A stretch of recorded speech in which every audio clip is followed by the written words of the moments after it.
Hello, and a very warm welcome to everyone joining us for today's Select Science webinar entitled Mass Spectrometry-Based Lipidomics and Monodisperse Particles for Biomarker Discovery.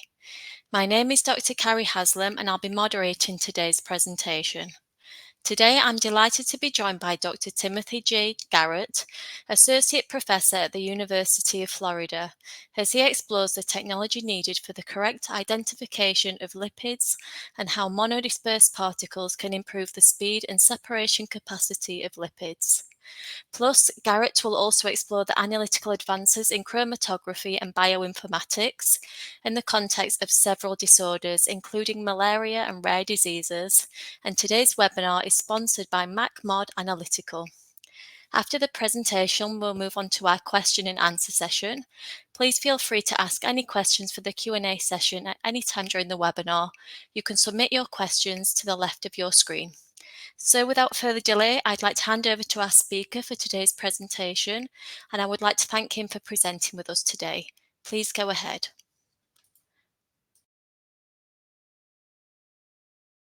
All right, thank you very much for that introduction, and thank you for this opportunity to talk to you today. I'm excited to present some work that we have on mass spectrometry lipidomics, as well as monodisperse particle, UHPLC, and biomarker discovery. Just as a quick note, last week, the University of Florida was ranked the #1 public university in the United States, which is an excellent progression, and I just wanted to share that excellent information.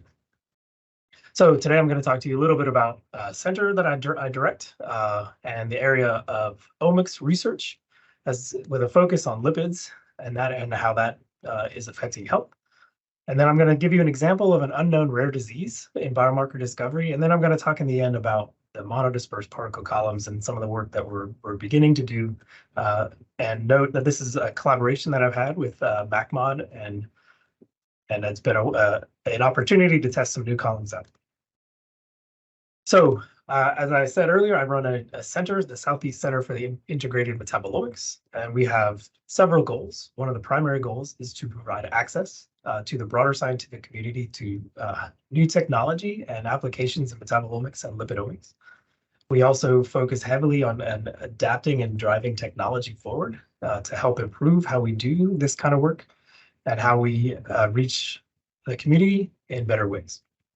A big focus of mine has been making sure we try to use open source tools. As we're experts in metabolomics, we can use open source tools and adapt them appropriately for many different applications. And that allows easy access for individuals wanting to gain entry into this field. In the past, we've had grants and opportunities to provide research for pilot studies. That's in a little bit of a lull right now, so we're waiting for other funds to be able to re-begin that program. But it was a very important program to bring people into the field of metabolomics and lipidomics. And a key part I love is training people, scientists, postdocs, graduate students, undergraduates in metabolomics and lipidomics, tools, technologies, applications, and disease areas to expand the number of people that are doing this kind of work. As an example, these are some places that we've received samples from across the United States. We also have international collaborations where we've worked with several different organizations across the world. So the era of omics technology began many years ago, of course, with the genome and the understanding and identifying all the genes. And that really is just the early phases and start of what we think of as the omics, right? And this omics tree provides an example of what goes from top to bottom. The genome describes really what can happen or what is possible to happen. Then the genome is transcribed to sort of begin the phases of what's going on. That makes proteins. Those proteins then become key drivers in metabolites and lipids, right? And so really, the lipids and metabolites are part of this omics, and they're part of what's happening almost instantaneously, because as enzymes are made, they turn metabolites and lipids into other metabolites and lipids.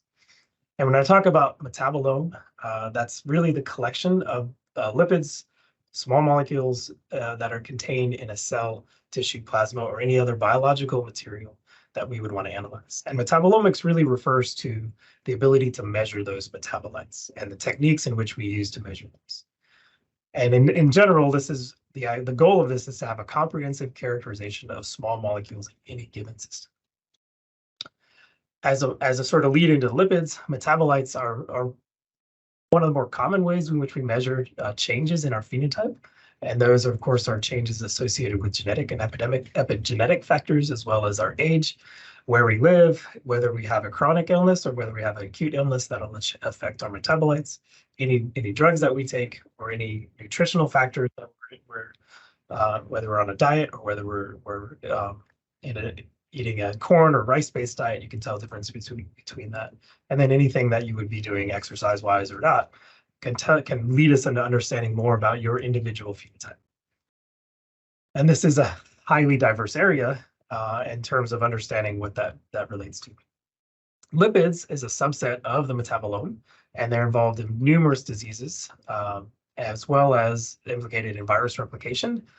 You might have, with COVID, there's a lot of research understanding how lipids are utilized in virus replication and how we could potentially modulate lipids to reduce virus replication, especially in COVID. What you might be more familiar with is lipids are used for energy. We burn, as we exercise, we burn our stores of lipids and convert those into energy. Those are used for signaling, cell transformation, and other numerous areas of our exercise metabolome. They're also unique in terms of some species have certain kinds of lipids and others don't, like example of lipid A in certain kinds of bacteria. And that allows us to identify different kinds of species. And so their measurement is very important to understand biological diseases in humans, plants, bacteria, cells, and any given system. As an example of sort of what's the distribution, this is the distribution by weight of lipids, nucleic acids, amino acids, and carbohydrates that would be in plasma. And you can see the lipids constitute a very large portion, almost over 60% of the weight in our plasma is related to lipids. And of that, you can sort of see the breakdown of sterol lipids. We might think of cholesterol as an example of a sterol, glycerophospholipids like phosphatidylcholine, glycerolipids like triglycerides constitute the largest portion of what's present in our plasma. And trying to decipher what those are is really the phase of lipidomics. And this is an example of what we would have present. Now, we have different alcohol attachments or ester attachments to glycerol backbone as a common form of lipids. We can have saturated fatty acyl chains or unsaturated fatty acyl chains attached to the glycerol backbone. We have the steroid backbone or the sterols, and that includes, of course, cholesterol as well as other sterol species, as I said earlier. And the phospholipids and triglycerides, which constitute a large portion, share this glycerol backbone. Phospholipids have a specific hydrophilic head, and two tails or one tail, depending on whether it's a lysolipid or not. And triglycerides would have three tails and connected directly to the glycerol backbone. And this constitutes a wide portion of lipids that I'll talk about in a little bit. And quick introduction into my lab. My lab, as at the University of Florida, have several different areas where we work on rapid detection of diseases. We work on developing technology for that. We work on software tools, and we also work on ways in which we can do personalized disease diagnostics, among other different approaches. The cool part about lipids is they work very well in terms of connection to mass spectrometry and how we break them down. We have really well-known patterns of how lipids break down, and that allows us to classify them into their different categories, such as phosphatidylinositol has a specific fragmentation pattern that we can identify that. And that's really cool because that means we can develop software based on these tools, and those software tools can then be used to dig through all the data we generate to try to identify lipids across the way. And there are numerous different software programs. Lipid Match Flow is one that we developed at the University of Florida that offers an opportunity, open access, open source tool to identify lipids based on fragmentation patterns. But you can see there's a large portion, and this list grows as new publications and new people try to do different software tools. Example of what we have, Lipid Match has over 300,000 in silico species characterized over 60 different lipid classes. It interacts with many different software platforms including the common open source platforms as well as commercial platforms. And it's written in R, so it allows an easy interface with data that can be generated from those different programs. And if you want to know more about it, you can visit this publication and subsequent publications that have talked about Lipidomics. And the key part is, in the end, we annotate lipids based on fragmentation patterns. And that allows us to really do good, solid biomarker discovery. Connected to that is being able to dig through fragmentation patterns and tandem mass spectrometry data to get as much information as we can about the samples. And that includes doing successive MS-MS events or tandem mass spectrometry events. And we developed this simple tool called Biomarker that is an iterative-based approach. In a classic approach, you would have a scan of that scan across the chromatographic peak. You'd have this mass spectrum, and then in the full scan mass spectrum of that, we would choose maybe the top 5 in a first injection. And if you just stayed doing this approach, you would do this on every sample, and you'd only get the top most abundant species present. But in a simple iterative approach, we can X out these, and then we can dig down and just say, okay, software at this scan, we don't want to get these high abundance peaks, we want to get the next level in. And then we can iterate this process in an automated fashion and keep doing this. And the what this looks like is that it really gives us a deeper view of what's really present in plasma versus what's highly abundant. And so that's what this iterative approach is, and why it's important in terms of biomarker discovery, because we want to find as many species as possible to be able to identify lipids and new biomarkers to define disease. Okay, so let's talk about biomarkers. Right, biomarkers are objective characteristics of biological processes. They are quantifiable or semi-quantifiable, meaning that we can a change in their expression allows us to identify disease. They can be consistently expressed, or they can be consistently not expressed. Sometimes a biomarker is only present under a certain given situation, and that's okay, but we want to consistently have it present or not present. And of course, it has to be precise and accurate at defining and identifying diseases based on cutoffs. And that means it has to have a really reliable measurement. And what we usually do, right, we define biomarkers based on observational tools and screening platforms, where we would screen a bunch of samples. We would use statistical tools to try to dig through that data, and we would try to identify what biomarkers are present and what are not. In reality, this has been a challenge over many years. We have very low sample numbers, partly because methods are really long and we can't run as a large number of samples. And so what we might have is, say, 10 patients or 10 subjects, and we would get 4,000 to 14,000 variables, right? And then we would have to try to figure out which biomarkers are in that. Well, that low end means that we have a high false discovery rate possibility. And so your confidence in the biomarker you have reduces because you can't run as many samples. And what we found out, and this is an older publication in 2012 that was really important in terms of defining really how we translated to clinical practice. And this paper went through several different years of research and found that we had really less than 1% of biomarkers published translated to an insurance-paid test to diagnose a patient. And that's a really low number. And in some ways, you can think of that as maybe bad, but also good, right? We're not letting biomarkers that are bad through the process. We really want to have a tight process that enables us to make sure the biomarker is really important for disease diagnostics. And there's also another factor here, is it's really exciting to find something new, but validating that finding can be really frustrating and boring at times. And so our minds tend to want to find something new, and then validating it, we take a step back and sort of forget that validation. And also validation can mean that it's not real, right? So if you validate the biomarker, it might turn out to not be a real biomarker. And that's not as exciting, although we should be excited about finding that doesn't work. And we should be able to publish that say this biomarker is not effective, and that's okay, instead of worrying about what is and what isn't effective. And one of the other factors is that statistical significance can be biased if you're using techniques and not using them appropriately without performing the validation testing, such as partial least squares discriminant analysis. You need to validate that and have samples that represent all kinds of scenarios to really identify what's going on. And in artificial intelligence, it's even more important because we don't want to train an AI engine on something that's bad data. and something that's not a real biomarker, because then it'll continually produce the wrong result.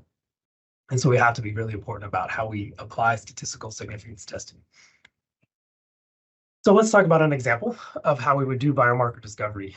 This is going to be an N of 1. So I'm going to tell you that right now. And I'm going to tell you at the end how an N of 1 study can still be done right. So rare diseases are very important in identifying. And identifying patients who are susceptible to rare diseases is often done when you're born, and newborn screening, where we can screen for several different potential disorders.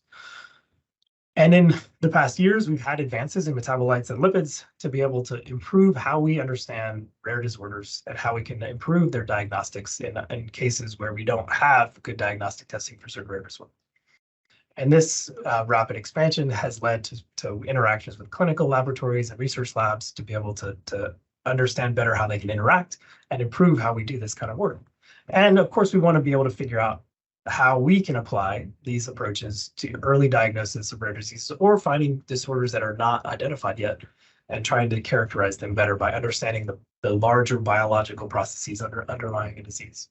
So I work in the Department of Pathology at the University of Florida, and we have a really great collaboration with our clinical group. So I was approached by a colleague, Dr. Bill Clapp, who had a patient that was unknown disorder. She was a 57-year-old female who had proteinuria, so protein expression in their urine, had a history of breast cancer, a history of also diabetes.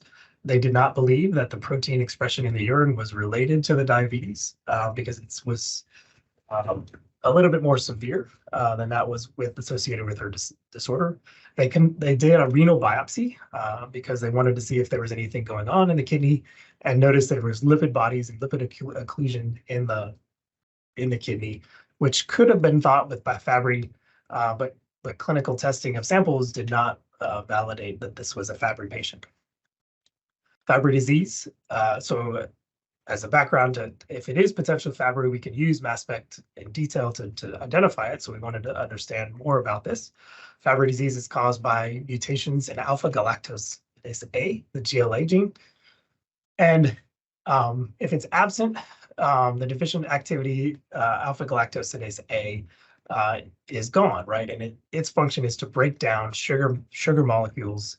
These specific ones are glycolipids that are present, and if they're not broken down, they'll accumulate in tissues, and they'll form these lipid droplets. The key note here is that Fabry disease has a wide spectrum of disease, especially in females, where it's not very common in females. And you can have mild to severe disease. You can have some residual activity that makes it harder to diagnose. And these are some of the characteristics that one might have if you have Fabry disease. And this is the pathway that we're interested in, right? And I'll note that alpha galactosidase A, this enzyme that encoded by GLA gene, is interacting in several different areas, right? And these different breakdowns, the most common test is GB3, accumulation of GB3 or lyso-GB3, because this is this activity of this enzyme. But note there's also activity down here, and so this could be a slightly variant of an enzyme if activity is missing. So if a clinical test only measures GB3 or lyso-GB3, it may miss variants in the disorder that are lower or different in the system. And in this case, the clinical testing showed that there was no difference. The GB3 were not accumulating in the patient in terms of the clinical testing. Note also that GB3 is not one molecule. The fatty acyl chain will be altered, this one in particular. And so it actually has an expression of different fatty acyl chains. So it's not one species you're measuring, it could be several species that are important to measure. And these would be an example of those species, right? The GB3D18160. This is the fatty acyl chain, and this is the sphingosine base. And these are then the sugar molecules, and this is where the alpha galactosidase A would interact. And these would be an example of those that were there. So we were provided a patient sample. The patient sample is this tan species right inside this optical cutting temperature medium. This was all that we had left of the patient. And we did not want to get a new biopsy. Because it was not, we wanted to be able to use leftover samples to see if we could enhance current clinical pathology. We were also provided two different controls. And so we cut this tissue out. It represented between 1 and 2 milligrams of tissue, sometimes 3 milligrams of tissue, depending on what it was. We did a simple lipid extraction using Fulch, and that's chloroform methanol mixture to extract the lipids and save the metabolite layer if we wanted to do that later. And then we conducted data analysis using liquid chromatography, high resolution mass spectrometry, and lipid match identification. And when we look at the classic markers, we indeed find that those are patient versus controls. And we see that there is no accumulation of these species in this patient, as well as not in the controls, which is good. When you look at the lyso-GB3s, we also see that there's no accumulation in this patient.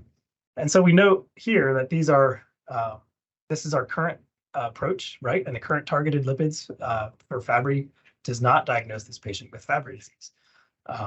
This accumulation would be present if it would be there, right? And so that's the idea of measuring it. It's not present, and it is present if the enzyme is not working. And so this is where sort of we led down to this point. We have more data, right? We can dig through metabolic data, and we can see what else we might have.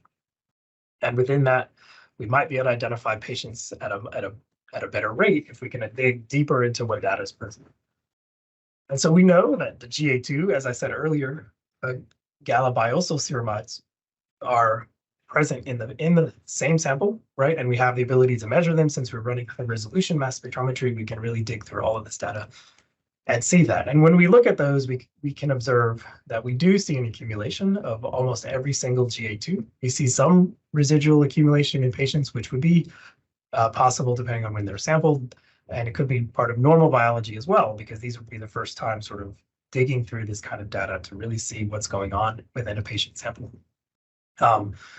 And note that in every single case, the GA2 is much higher in the single patient sample as it is versus the controls. And in terms of these error bars, these represent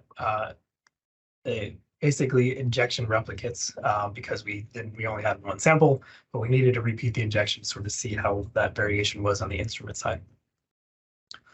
And so this is substantially higher, in some cases only higher in the patient sample. And then with this result, it would essentially suggest that the patient has some residual alpha-galactosidase A enzyme activity or a very different variant of alpha-galactosidase A enzyme that's able to break down GB3 species, but not able to break down GA2 species, and suggests that this patient could have a different variant of Fabry disease, which would need to be followed up with genetic testing to confirm.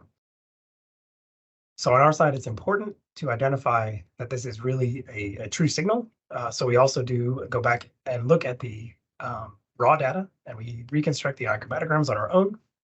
Because we're using software, we want to validate that software is, again, producing the right result, and also make sure that this indeed is changing. And so we can see that the area is much higher in the patient sample versus the two controls.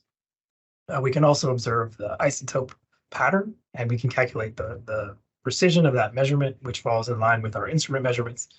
And then we can also do tandem mass spectrometry on that specific lipid, and we can identify all the fragments associated with how it breaks down. And note that 264 is important because it's part of the sphingosine backbone of this specific lipid, and so we see this 264 as a marker for all ceramide-based species. But then we can classify each one of these as an individual fragment associated with this specific GA2 species. So then we can validate that, yes, indeed, we found the right substance and we found the right compound. And so this gets us to the point of what's difficult, right? We have an N of 1 in a rare disease is often common, where one patient will be the only one you might identify in a year, or maybe you might identify once every couple of months, depending on how many samples you're measuring. And so we have to have additional confidence in how we really do biomarker discovery for N of 1 based patients. And one of those key parts is understanding the enzymatic pathways and using ratiometric products and precursors in that pathway, right? In the case of Fabry disease, we could look at the ratio of this one specific GA2, D18-116:0 to its breakdown product that doesn't have the sugar on it, and that's just the base ceramide, which would be the completely broken down version if the enzyme is working. And then if we have this ratiometric approach, not only is it potentially able to measure that exact change, but it's also giving some sort of measure of the activity of the enzyme involved in that process. So we can then potentially quantify the activity of that enzyme if we get enough of this kind of information into the system. And if we look at that, that ratio, so this is the expression just looking at the absolute intensity, which again allows us to see that we do have an elevation of the ceramide versus the GA2. GA2 here in light gray is elevated in the patient versus the ceramide base, right, which should be present because it's breaking down the sugar, is elevated in the controls. And then if we do this ratiometric approach, we can see that the patient is over 20 times higher based on this calculation. And then we can see that this measurement of the controls versus the patient sample allows us to really look deeply at this process, and then potentially have a simple ratiometric approach to diagnose disease with cutoffs that are really broad.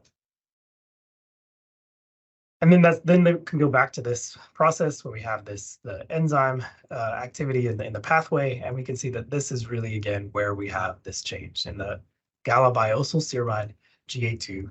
In this enzyme, alpha galactosidase A is the one that's not, or the variant that's not working correctly in this patient. Versus in this case, the GB3s work sufficiently to break those down. And this would be followed up with genetic testing to confirm, and that is ongoing for this study. It's important to note that alpha galactosidase does have many isoforms, right? At least two, and they're encoded by two different genes. GLA accounts for most of the activity, which is why we measure that one. But we might need to expand how we do that measurement in the future to be able to diagnose patients. Note that this was a late onset, disorder where the patient is already aged and they would not have been diagnosed as an early infant because this happened later in life. So this late onset rare diseases still needs to be studied in patients and understood. And we still need to have tests where we can go back to and measure potentially if it is a rare disease to diagnose that even late in life.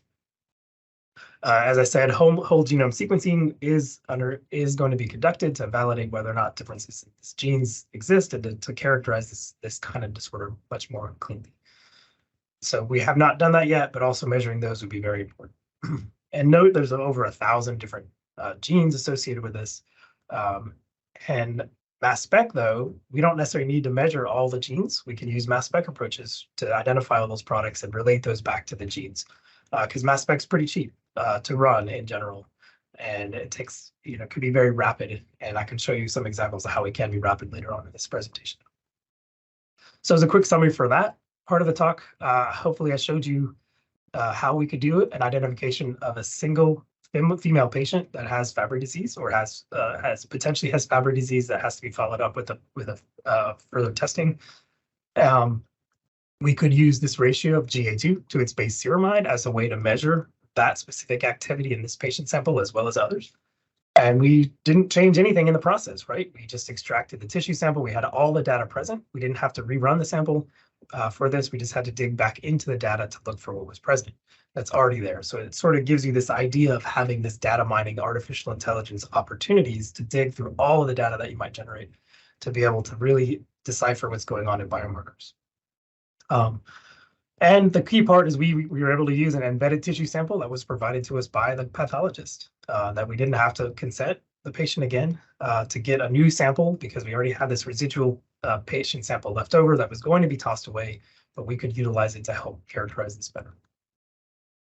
And if you'd like to read more about this was published in the Journal of Mass Spectrometry and Advances in the Clinical Lab in 2021, and it's open access, so anybody can download it. All right, so let's talk a little bit about lipids and biomarker and what we commonly do versus what potentially we could do. For the most part, lipids have been used with C18 separations, C18 columns, and those have been widely used in many publications because it ends up providing pretty good separation for most lipids. Some people, and of course, having good separation is important for identifying biomarkers. There's some research and some thought processes that go into the idea of using a C30 could be potentially better for lipids, and methods have been published on that. But I was approached by colleagues at MacMod who suggested that using a C12 column might provide better opportunity for testing. And so we went through this lipid process to test several different columns using C12, different columns, as well as C30 and C18 to try to test what kind of response we'd get in the lipids to see how we could improve lipid separations going forward to then improve biomarker discovery as we go along the way. And so one of the key parts that we wanted to test was monodisperse particles versus polydispersed particles, right? And so on the right side here is an example of monodispersity, where we have a very tight distribution of particle dimensions versus on the polydisperse, where we have much broader distribution. You can sort of see that here with this particle size distribution and the number of particles, right? And so in a commercial fully porous particle, we have a distribution around the 3 micron versus that's much broader versus when we have this monodispersed particle, we have a much tighter distribution closer to the 3 micron or closer to the particle dimensions at which you would desire to have. And that should result in improved separation, right? One of the factors that would be probably the biggest factor to look at is this eddy diffusion, the difference between the particles. And that separation, when you have a much more tight particles that are more dimensional uniform, you're going to have less potential eddy diffusion. And what does this look like? Well, you see this particles of more uniform distribution. We have much more clearer pathway that would be distributed through the column versus a FPP or a fully porous one where we have a wider distribution. We might have a varying path through that because of all the different particle dimensions that are going to be across that distribution. And what this should result with is less peak broadening, tighter peaks, and improved separation. So we took this and tested columns using, basically, we use the same instrument. We use the same separation across all those, including the same gradient profile. Most of this work was either on a Thermo Orbitrap Exploris 120 or on a Q Exactive, where we would compare both sample separations on the same instrument. And you can see more details on that side. The separation, which is classical for lipids, is using a combination of acetonitrile water with either ammonium formate or ammonium acetate. And then your BESU typically contains isopropanol with some variant of acetonitrile water, because this tends to be a very clean solvent to separate and get all the triglycerides off the column. And no, we're running at 500 microliters per minute. And this is roughly a 22 to 23 minute method. The gradient that we typically apply is shown here over this 18-minute, and then the rest of the time is for equilibration. So we go up from, say, 20 starting with 20% B, and we end up with about 98% B for the full elution of the profile. And then, as I said, from injection to injection, it's roughly 22 to 23 minutes in time frame. And this is what an example of a full scan would look using 2 different columns. So I sort of talked about earlier we compared the C30 versus the C12, right? And so sort of what you see is with the C12, we have extra retention of triglycerides as well as phospholipids and lysolipids early on. So the C12 aspect gives us longer retention of under the same gradient conditions. And these are both 50 millimeter columns with 2.1 internal diameter. Note that this is a core shell at 2.6 microns, and this is a 3 micron monodisperse column. And we can look at specific examples, which is important. So lyso-PC, lysophosphatidylcholine, is one of the common lipids that we want to measure. In this case, it's 16:0. It exists in 2 isoforms, SN1 and SN2. And the SN1 versus SN2 would be how it's connected to the glycerol backbone. And so this would be an example of the SN2 position, where it's connected to this fatty acyl chain. Then we have the phospholipid head group, and the glycerol backbone is through here. And we should observe 2 different peaks because there is a variant of both SN1 and SN2 should be present, right? And so note in the C12, 3 micron particle, we have not baseline separation, but we have improved separation versus the C30 under the same dimensions, where we get the limited separation between the SN1 and SN2 column. We can look at another lysolipid, not just that one, but 18:0, which is retained a little bit longer. And of course, the longer you retain on the column, the more potential retention and separation you'll get. And you can observe that here with a much more baseline separation between the two isomers of SN1 versus SN2.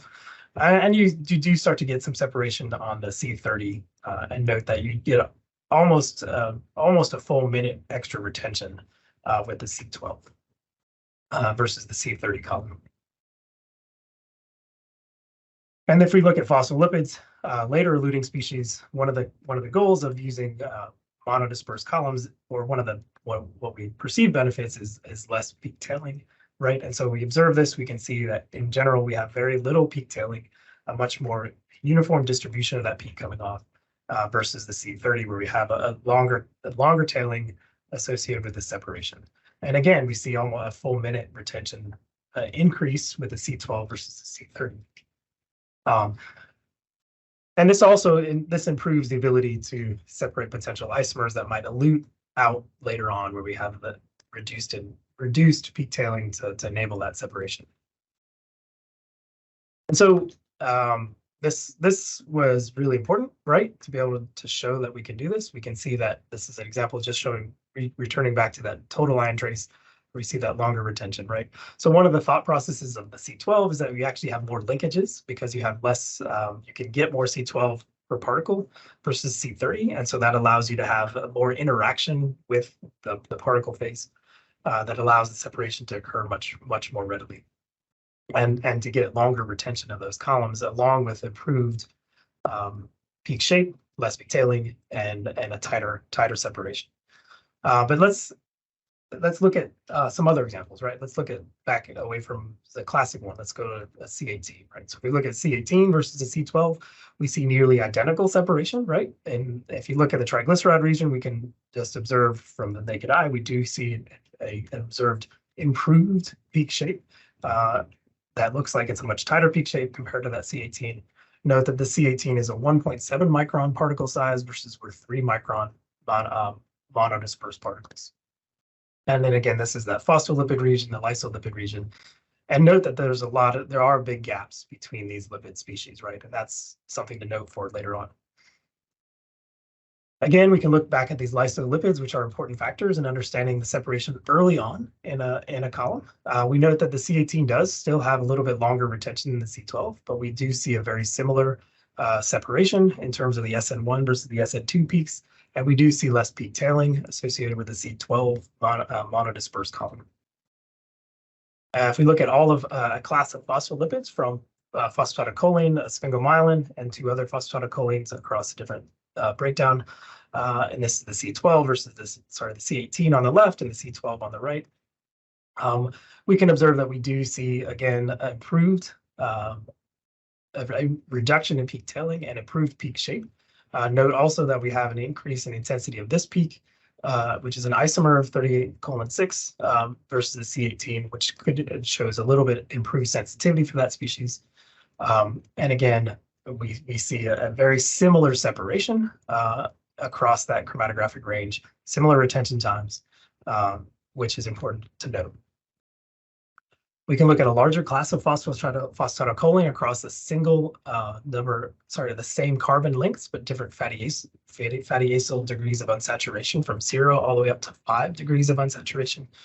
And we can note that we see overall improved, less peak tailing, improved peak shape across the retention time region. Note here at 34:0, there's many different isomers present, and that's really difficult to separate for both columns. And so there's going to be challenges associated with phosphatidylcholines and lipids across all dimensions. But in general, we observe a better peak performance with similar retention factors associated with the C12 column. And then finally, if we look at triglycerides, the latest eluting kinds of lipids, note here the broadness of one of the triglycerides, how we get a much tighter peak associated with the C12 column, and the separation versus the triglyceride on the C18 column. And in all cases, we have tighter peaks and less peak tailing. And a similar retention time. Note that we're all at 15 minutes for this one and roughly 15 minutes here. So a very similar retention time across both C18 versus C12. Okay, so one of the challenges in biomarker discovery that I talked about is we need lots of samples. I showed you one example of an N of 1 where that's very important, but we also need studies where we're looking at thousands or hundreds of samples, right? And that can take a significant amount of time, right? And one of our failures of using profiling techniques is not using enough samples.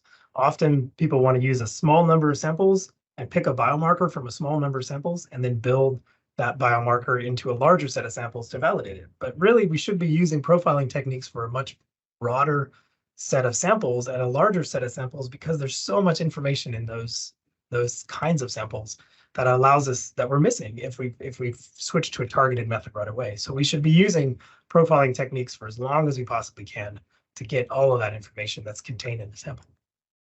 Because that's really what's going to build true artificial intelligence approaches that can dig through the data and understand maybe stuff that we haven't been able to see. But long methods, 20, 22, 3-minute methods don't seem that long, but they are long when you try to run large set study samples. So if we take an example of just say 500 samples and we have a 23-minute injection, that would take 8 days, right? But we have to run both positive and negative ionization. You can do polarity switching, but often polarity switching results in a little bit of reduction in your ability to identify and some error that's added by doing polarity switching. So when we do it, we run both positive and negative separate. And so that instead of 8 days, that's 16 days for 500 samples with positive and negative ionization, right? That's a long time where lots of issues could happen. If the instrument goes down or fails in that time, you have to repeat a lot of those samples. And so it extends the time. If we were able to build a 5-minute method, it would take less than 2 days for positive, total of 4 days, right? So you're looking at a 4 times reduction in the amount of time to run the same amount of samples, right? And the idea would be if we can run the same amount of samples with similar retention and similar separation, that would give us the ability to really go at large study samples and be able to gather data very quickly. And to start really building artificial intelligence and machine learning approaches to biomarker discovery. And so I was challenged by people to try to see if we could, look at 5-minute methods and see if we could really start to really squeeze the methods down using these monodisperse particle columns to use the ability to separate and retain lipids, but also the ability to look for biomarkers. I'm not going to tell you about this study, but this would be an example of a study we have where we have 85 samples from meningioma where we want to run both metabolites and lipids. So lots of data. This generated 17,000 different features across both metabolites and lipids. And then we would want to use artificial intelligence to go through all of these samples and try to find markers that would help us identify this type of brain cancer. And so if we look at an example of what this might look like, this is our classic C12 that I showed you earlier, where we have the triglycerides, the phospholipids, and the lysolipids. Then if we have the C12 at a 30 millimeter column, so a shorter column, but now with 1.7 micron particle size, we observe this dramatic change. Of course, shrinking of the time difference between the phospholipid elution and the triglyceride elution, which is important, as well as the shrinking of time here, where now we have the triglycerides eluting around 4 minutes, right? And the phospholipids down around 3, and we still have a separation that we can go through and look at what's going on in this. You can increase the flow rate because now your pressure is not a limitation anymore because you have a shorter column. And so your pressure drops significantly with that shorter column. So you can increase the flow rate to go even faster, as well as increasing and changing the gradient profile to change that. So if we look at some examples of what that separation looks like, this is the classic C12 that I showed you with a 50 millimeter, 22-minute, 23-minute method. And then the C12, 30 millimeter, 1.7 micron, and 5 minutes. And note that we have excellent peak shape, less reduction in peak tailing that we had observed. We do see a little bit of change in potential isomers, but we weren't able to separate these isomers here as well. And so we still have that a cleaner peak for quantitation and less issues associated with might cause poor integration of that peak in software programs. If we look at phosphatidylcholines that we looked at before, the same class of phosphatidylcholines, we do observe a excellent separation of those. And again, the only one here in the middle is we have a little bit of reduction in separation of this PC34:0, while in all other cases, we retain the information at that, but now only at a 3-minute elution versus 8 to 9 minutes. And then the other factor is looking at lysolipids. So we will lose a little bit of the SN1 versus SN2. This is early on in a 30 millimeter column versus the 50 millimeter column, where we have a slight loss in the SN1 profile, but we still have, of course, tighter peak shape that we get with a 1.7 micron versus a 3 micron particle. And then we have this same excellent reduction in peak tailing. And if we look at the other later eluting lyso-PC, we have the same separation, and we do see the SN1 versus SN2, if that's important for biomarkers, with the C12 under 1.2 minutes versus at 2 minutes. And then if we look at reproducibility, of course, having a method that's fast is nice, but if it's not reproducible, it's not worth running. And so this is an example of 40 injections over a 5-minute injection sequence. And we can see how clean, reproducible this peak is, along with the SN1, SN2 separation over those 40 injections. So we get excellent reproducibility at the early eluting timeframes, and we also get excellent reproducibility in the triglyceride region. And this is just from a simple isopropanol extraction instead of Fulch method. And so we see the clean reproducibility and excellent separation, as well as a reproducible intensity profile. Okay, so what I hope I've shown you is, I showed you an example of biomarker discovered earlier. I've showed you, I think that these monodisperse columns will provide a unique and significant opportunity to improve the speed and performance of our separations that will likely lead to improved methods for biomarker discovery that are reliable and that can be implemented in multiple places. And this 5-minute method, injection, of course, is dependent on the instrument you're using. And sometimes the injection can be slower, but the separation can be improved faster. And so you have to work with the specific injection to make sure it's timed right with the separation. And with that, I'd like to thank the organizers for the opportunity to speak today. A lot of this work was done by students in my lab, including a former student. The work I showed, Hoda, did work I showed on Fabry disease. She worked on that, and also worked on machine learning approaches in lipidomics. And then I also like to thank funding agencies, National Institutes of Health. I'd like to thank MacMod for excellent collaboration and working through how we can enhance chromatography to improve profiling approaches. And with that, I'd also like to thank you for your attention. Thank you for that interesting webinar, Dr. Garrett. So let's move on to the last part of today's webinar, which is the question and answer session. So the first question we've got is, what is one of the biggest challenges in conducting lipidomics analysis? Yeah, that's a great question. One of the biggest challenges is making sure you don't have any contamination, because the extraction solvents we use involve chloroform or methyl T-butyl ether, which can be extractive of lots of polymers. So you have to work very carefully with the types of materials you use to make sure you don't have that kind of contamination that would then affect the analysis on the back end. And the second one, I know you only asked one, but the second one would really be how to deal with the data that you get, right? Working with the bioinformatics and understanding how to deal with that process of taking data to information that makes decisions about biomarkers. That's brilliant, thank you. So on to the next question, and this is, you showed that GB2 lipids were important in the single patient in Fabry disease, but did you look at the lipid beyond that ceramide pathway? We have not yet. And part of the reason was we sort of drilled down in understanding the current metabolism, and then started looking at the data to understand the metabolism associated with the galabiosyl ceramide pathway.